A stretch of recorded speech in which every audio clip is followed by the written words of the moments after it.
ओम शांति। 2 जून की बाबा की मुरली। मीठे बच्चे, याद में रहो तो दूर होते भी साथ में हो। याद से साथ का भी अनुभव होता है और विकर्म भी विनाश होते हैं। प्रश्न, दूरदेशी बाप बच्चों को दूरादेशी बनाने के लिए कौन सा ज्ञान देते हैं? उत्तर, आत्मा कैसे चक्र में भिन्न भिन्न वर्णों में आती है, इसका ज्ञान दूरादेशी बाप ही देते हैं। तुम जानते हो, अभी हम ब्राह्मण वर्ण के हैं। इसके पहले जब ज्ञान नहीं था तो शूद्र वर्ण के थे, उसके पहले वैश्य वर्ण के थे, फिर शूद्र। दूर देश में रहने वाला बाप आकर यह दूरादेशी बनने का सारा ज्ञान बच्चों को देते हैं। आत्मा कैसे चक्र में भिन्न भिन्न वर्णों में आती है, इसका ज्ञान दूरादेशी बाप देते हैं। तुम जानते हो, अभी हम ब्राह्मण वर्ण के हैं। इसके पहले जब ज्ञान नहीं था तो शूद्र वर्ण के थे, उसके पहले वैश्य, उसके पहले क्षत्रिय देवता वर्ण के थे। दूर देश में रहने वाला बाप आकर यह दूरादेशी बनने का सारा ज्ञान बच्चों को देते हैं। गीत है जो पिया के साथ है। ओम शांति। जो ज्ञान के सागर के साथ हैं, उनके लिए ज्ञान बरसात है। तुम बाप के साथ हो न, भल विलायत में हो व कहाँ भी हो, साथ हो। याद तो रखते हो न। जो भी बच्चे याद में रहते हैं वो सदैव साथ में है। याद में रहने से साथ रहते हैं और विकर्म विनाश होते हैं। बाबा की याद में रहेंगे तो बाबा के साथ का अनुभव होता है, विकर्म विनाश होते हैं। फिर शुरू होता है विकर्माजीत संवत। फिर जब रावण राज्य होता है तब कहते हैं राजा विक्रम का संवत। वह विकर्माजीत, वह विक्रमी। अभी तुम विकर्माजीत बन रहे हो, फिर तुम विक्रमी बन जाएंगे। इस समय सभी अति विकर्मी है, किसको भी अपने धर्म का पता नहीं है। आज बाबा एक छोटा सा प्रश्न पूछते हैं। सतयुग में देवताएं ये जानते हैं कि हम आदि सनातन देवी देवता धर्म के हैं। जैसे तुम समझते हो हम हिंदू धर्म के हैं, कोई कहेंगे हम क्रिश्चियन धर्म के हैं, वैसे वहाँ देवताएं अपने को देवी देवता धर्म का समझते हैं। विचार की बात है ना। वहाँ दूसरा कोई धर्म तो है नहीं जो समझे कि हम फलाने धर्म के हैं। यहाँ बहुत धर्म है तो पहचान देने के लिए अलग अलग नाम रखे हैं। वहाँ तो है ही एक धर्म, इसलिए कहने की दरकार नहीं रहती है कि हम इस धर्म के हैं। उनको पता भी नहीं है कि कोई धर्म होते हैं, उनकी ही राजाई है। अभी तुम जानते हो हम आदि सनातन देवी देवता धर्म के हैं। देवी देवता और कोई को कहा नहीं जा सकता। पतित होने कारण अपने को देवता कह नहीं सकते, पवित्र को ही देवता कहा जाता है। वहाँ ऐसी कोई बात होती नहीं, कोई से भेंट नहीं की जा सकती। अभी तुम संगम युग पर हो, जानते हो आदि सनातन देवी देवता धर्म फिर से स्थापन हो रहा है। वहाँ तो धर्म की बात ही नहीं है ही एक धर्म। यह भी बच्चों को समझाया है। यह जो कहते हैं महाप्रलय होती है, अर्थात कुछ भी नहीं रहता, यह भी रॉन्ग हो जाता है। बाप बैठ समझाते हैं राइट क्या है। शास्त्रों में तो जलमय दिखा दी है। बाप समझाते हैं सिवाय भारत के बाकी जलमय हो जाती है। इतनी बड़ी सृष्टि क्या करेंगे? एक भारत में ही देखो कितने गांव हैं। पहले जंगल होता है, फिर उनसे वृद्धि होती जाती है। वहाँ तो सिर्फ तुम आदि सनातन देवी देवता धर्म के ही रहते हो। यह तुम ब्राह्मणों की बुद्धि में बाबा धारणा करा रहे हैं। अभी तुम जानते हो ऊंचते ऊंच शिव बाबा कौन है, उनकी पूजा क्यों की जाती है, अक आदि के फूल क्यों चढ़ाते हैं। वह तो निराकार है ना। कहते हैं नाम रूप से न्यारा है, परंतु नाम रूप से न्यारी कोई चीज तो होती नहीं। तब क्या है जिसको फूल आदि चढ़ाते हो। पहले पहले पूजा उनकी होती है, मंदिर भी उनके ही बनते हैं, क्योंकि भारत की और सारी दुनिया के बच्चों की सर्विस करते हैं। मनुष्यों की ही सर्विस की जाती है ना। इस समय तुम अपने को देवी देवता धर्म के नहीं कहला सकते। तुमको पता भी नहीं था कि हम देवी देवता थे, फिर अभी बन रहे हैं। अभी बाप समझा रहे हैं तो समझाना चाहिए। यह नॉलेज सिवाय बाप के कोई दे न सके। उनको ही कहते हैं ज्ञान का सागर, नॉलेजफुल। गाया हुआ है रचयिता और रचना को। ऋषि मुनि आदि कोई भी नहीं जानते, नेति नेति करते गए हैं। जैसे छोटे बच्चे को नॉलेज है क्या, जैसे बड़े होते जाएंगे बुद्धि खुलती जाएंगी, बुद्धि में आता जाएगा विलायत कहाँ है, यह कहाँ है। तुम बच्चे भी पहले इस बेहद की नॉलेज को कुछ भी नहीं जानते थे। यह भी कहते हैं बल हम शास्त्र आदि पढ़ते थे, परंतु समझ कुछ भी नहीं थी। मनुष्य ही इस ड्रामा में एक्टर है न। सारा खेल दो बातों पर बना हुआ है, भारत की हार और भारत की जीत। भारत में सतयुग आदि के समय पवित्र धर्म था, इस समय है अपवित्र धर्म। अपवित्रता के कारण अपने को देवता नहीं कह सकते हैं, फिर भी श्री श्री नाम रखा देते हैं। लेकिन श्री माना श्रेष्ठ, श्रेष्ठ कहा ही जाता है पवित्र देवताओं को। श्रीमद् भगवानुवाच कहा जाता है न। अब श्री कौन ठहरे, जो बाप के सन्मुख सुनकर श्री बनते हैं, या जिन्होंने अपने को श्री श्री कहलाया है। कौन श्री है? बाप के कर्तव्य पर जो नाम पड़े हैं वह भी अपने ऊपर रखा दिए हैं। यह सब है रेजगारी बातें। फिर भी बाप कहते हैं बच्चों, एक बाप को याद करते रहो, यही वशीकरण मंत्र है। तुम रावण पर जीत पहन जगत जीत बनते हो। घड़ी घड़ी अपने को आत्मा समझो। यह शरीर तो यहाँ 5 तत्वों का बना हुआ है, बनता है, छूटता है, फिर बनता है।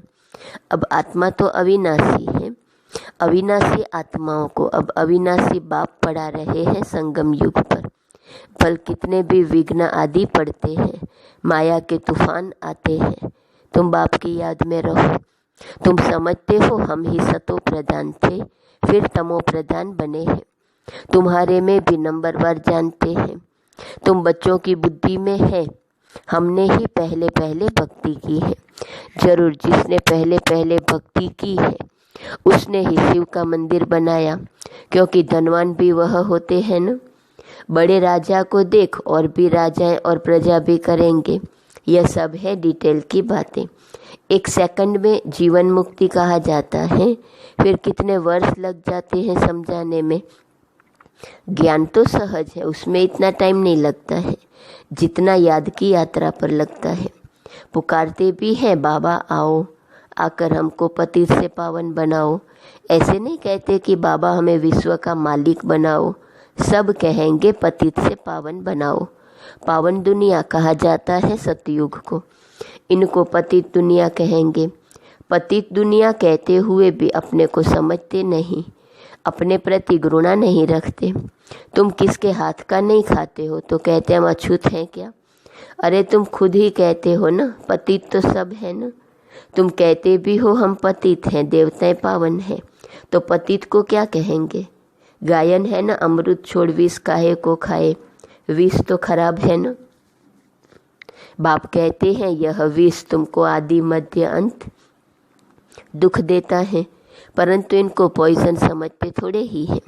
जैसे अमली अमल बिगर रह नहीं सकता, शराब की आदत वाला शराब बिगर रह न सके। लड़ाई का समय होता है तो उनको शराब पिलाकर नशा चढ़ाए लड़ाई पर भेज देते हैं। नशा मिला बस समझेंगे हमको ऐसा करना है। उन लोगों को मरने का डर नहीं रहता है। कहाँ भी बॉम्ब ले जाकर बॉम्ब सहित गिरते हैं। गायन भी है, मुसलों की लड़ाई लगी। राइट बात अभी तुम प्रैक्टिकल में देख रहे हो। आगे तो सिर्फ पढ़ते थे, पेट से मुसल निकाले फिर यह किया। अभी तुम समझते हो पांडव कौन है, कौरव कौन है। स्वर्गवासी बनने के लिए पांडवों ने जीते जी देह अभिमान से गलने का पुरुषार्थ किया। तुम अभी यह पुरानी जूती छोड़ने का पुरुषार्थ करते हो। कहते हो ना, पुरानी जूती छोड़ नई लेनी है। बाप बच्चों को ही समझाते हैं। बाप कहते हैं, मैं कल्प कल्प आता हूँ, मेरा नाम है शिव। शिव जयंती भी मनाते हैं। भक्ति मार्ग के लिए कितने मंदिर आदि बनाते हैं, नाम भी बहुत रख दिए हैं। देवियों के भी ऐसे नाम रख देते हैं। इस समय तुम्हारी पूजा हो रही है, यह भी तुम बच्चे ही जानते हो। जिसकी हम पूजा करते थे वह हमको पढ़ा रहे हैं। जिन लक्ष्मी नारायण के हम पुजारी थे वह अभी हम खुद बन रहे हैं। यह ज्ञान बुद्धि में है। सिमरण करते रहो, फिर औरों को भी सुनाओ। बहुत हैं जो धारणा नहीं कर सकते हैं। बाबा कहते हैं, जास्ती धारणा नहीं कर सकते हो तो हर्जा नहीं। याद की तो धारणा है ना। बाप को ही याद करते रहो। जिनकी मुरली नहीं चलती है तो यहाँ बैठे सिमरण करे। यहाँ कोई बंधन झंझट आदि है नहीं। घर में बाल बच्चों आदि का वातावरण देख वह नशा गुम हो जाता है। यहाँ चित्र भी रखे हैं, किसको भी समझाना बहुत सहज है। वो लोग तो गीता आदि पूरी कंठ कर लेते हैं। सिख लोगों को भी ग्रंथ कंठ रहता है। तुमको क्या कंठ करना है? बाप को। तुम कहते भी हो बाबा, यह है बिल्कुल नई चीज। यह एक ही समय है जबकि तुमको अपने को आत्मा समझ एक बाप को याद करना है। 5000 वर्ष पहले भी सिखाया था, और कोई की ताकत नहीं जो ऐसे समझा सके। ज्ञान सागर है ही एक बाप, दूसरा कोई हो न सके। ज्ञान सागर बाप ही तुमको समझाते हैं। आजकल ऐसे भी बहुत निकले हैं जो कहते हैं हमने अवतार लिया है, इसलिए सच की स्थापना में कितने विघ्न पड़ते हैं। परंतु गाया हुआ है, सच की नाव हिलेंगी डूबेंगी लेकिन डूबेंगी नहीं। अब तुम बच्चे बाप के पास आते हो तो तुम्हारे दिल में कितनी खुशी रहनी चाहिए। आगे यात्रा पर जाते थे तो दिल में क्या आता था? अभी घर बार छोड़ यहाँ आते हो तो क्या ख्यालात आते हैं? हम बाप दादा के पास जाते हैं। बाप ने यह भी समझाया है, मुझे सिर्फ शिव बाबा कहते हैं। जिसमें प्रवेश किया है वह है ब्रह्मा। बिरादरियाँ होती हैं ना, पहली पहली बिरादरी ब्राह्मणों की है, फिर देवताओं की बिरादरी हो जाती है। अभी दूरदेशी बाप बच्चों को दूरादेशी बनाते हैं।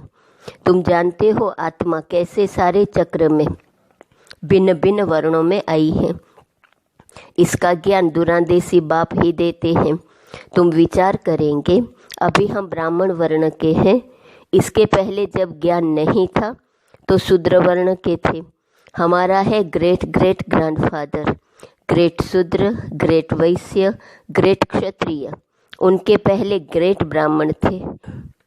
अब यह बातें सिवाय बाप के और कोई समझा न सके। इनको कहा जाता है दूरादेश का ज्ञान।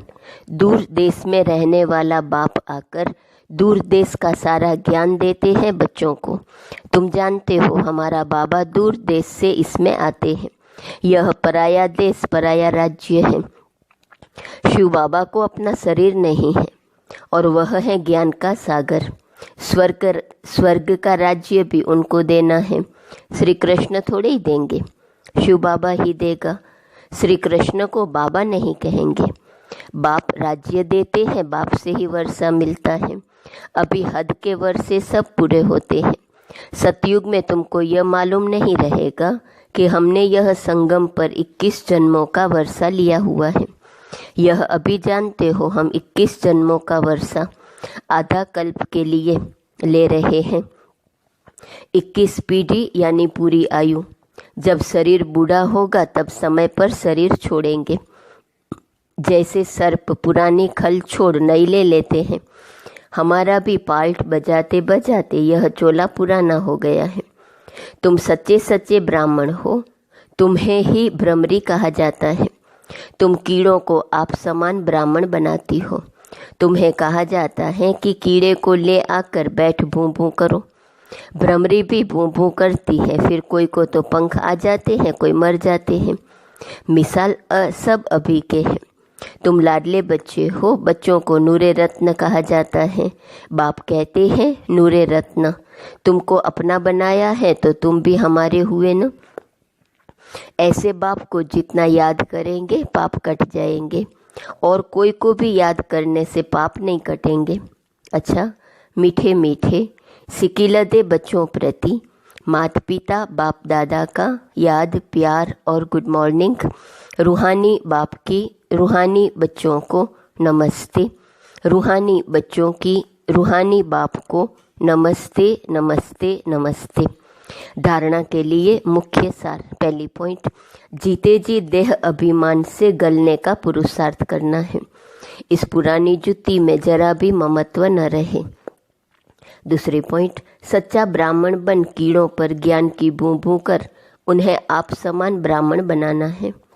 वरदान, अमृत वेले का महत्व जानकर खुले भंडार से अपनी झोली भरपूर करने वाले तकदीरवान भव। अमृत वेले वरदाता भाग्य विधाता से जो तकदीर की रेखा खींचवाने चाहो खींचवा लो, क्योंकि उस समय भोले भगवान के रूप में लव फूल है। इसलिए मालिक बनो और अधिकार लो। खजाने पर कोई भी ताला चाबी नहीं है। उस समय सिर्फ माया के बहानेबाजी को छोड़ एक संकल्प करो कि जो भी हूँ, जैसी भी हूँ, आपकी हूँ। मन बुद्धि बाप के हवाले कर तख्त नसीन बन जाओ तो बाप के सर्व खजाने अपने खजाने अनुभव होंगे। स्लोगन, सेवा में यदि स्वार्थ मिक्स है तो सफलता भी मिक्स हो जाएंगी, इसलिए निस्वार्थ सेवाधारी बनो। आज का स्वमान, मैं संपूर्ण मरजीवा हूँ। अव्यक्त इशारे की पॉइंट, ऐसा कोई भी ब्राह्मण नहीं होगा जो आत्म अभिमानी बनने का पुरुषार्थी न हो, लेकिन निरंतर आत्म अभिमानी, जिससे कर्मेंद्रियों के ऊपर संपूर्ण विजय हो जाए, हर एक कर्मेंद्रिय सतो प्रधान स्वच्छ हो जाए, देह के पुराने संस्कार और संबंध से संपूर्ण मर्जीवा हो जाए। इसके लिए अंतर्मुखी बनो। इसी पुरुषार्थ से ही नंबर बनेंगे। 2 जून, मम्मा का गुण और शक्तियों की पॉइंट, सत्यता का गुण और पवित्रता की शक्ति में संपन्न।